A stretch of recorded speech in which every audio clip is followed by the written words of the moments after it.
Beetroot பொரியல் செய்யலாமா? அதுக்கு வந்துட்டு கடாயில் ஆயில் வந்து ஊற்றிக்கோங்க 2 டீஸ்பூன். அதோட கடுகு 1 டீஸ்பூன், பாசிப்பருப்பு, கடலைப்பருப்பு, உளுந்து இதெல்லாம் ஒரு டீஸ்பூன் போட்டு, கருவேப்பிலையும் போட்டு, பட்டை மிளகாய் போட்டு கொஞ்சம் நல்லா வதக்கிக்கோங்க. இது நல்லா கோல்டன் ப்ரௌன் ஆனதும் வெங்காயமும் போட்டுக்கலாம். நான் சின்ன வெங்காயம் வெட்டி வச்சுருக்கேன். அது 1, 2 எடுத்திருக்கேன். அதை மட்டும் வெட்டி போட்டு இதையும் நல்லா கோல்டன் ப்ரௌன் இந்த மாதிரி ப்ரௌனிஷாக வர வரைக்கும் இதோட சேர்த்து வதக்கிட்டு, அப்புறம் இந்த மாதிரி நம்ம துருவி வச்சுருக்க பீட்ரூட்டையும் இதில் ஆட் பண்ணி நல்லா இதோட மிக்ஸ் பண்ணிக்கலாம்.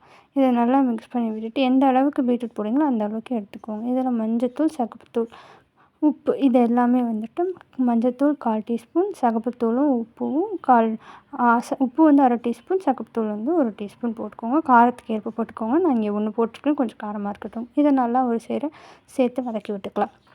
இது கொஞ்சம் நல்லா வதங்கி வரும்போது தண்ணியும் நம்ம ஊற்றி தண்ணி வற்றுற அளவுக்கு வெயிட் பண்ணி நல்லா வேகுதா அப்படின்னு பார்த்துட்டு இந்த மாதிரி கொஞ்சம் கொஞ்சமாக வேக விட்டு கிண்டிக்கிட்டே இருந்திங்கன்னா நல்லா வெந்து பீட்ரூட் அந்த டேஸ்ட் நல்லா ஒரு மாதிரி ஒரு சேர்ந்து வரும்.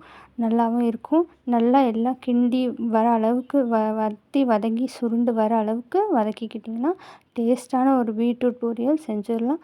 சூப்பராகவும் இருக்கும். செஞ்சு பார்த்துட்டு எப்படி இருக்குன்னு சொல்லுங்கள். இது மாதிரி நல்லா வேறு ஏதாவது என்னென்ன செய்யலாம் அப்படின்றதையும் கமெண்ட்டில் சொல்லுங்கள். Okay, bye guys.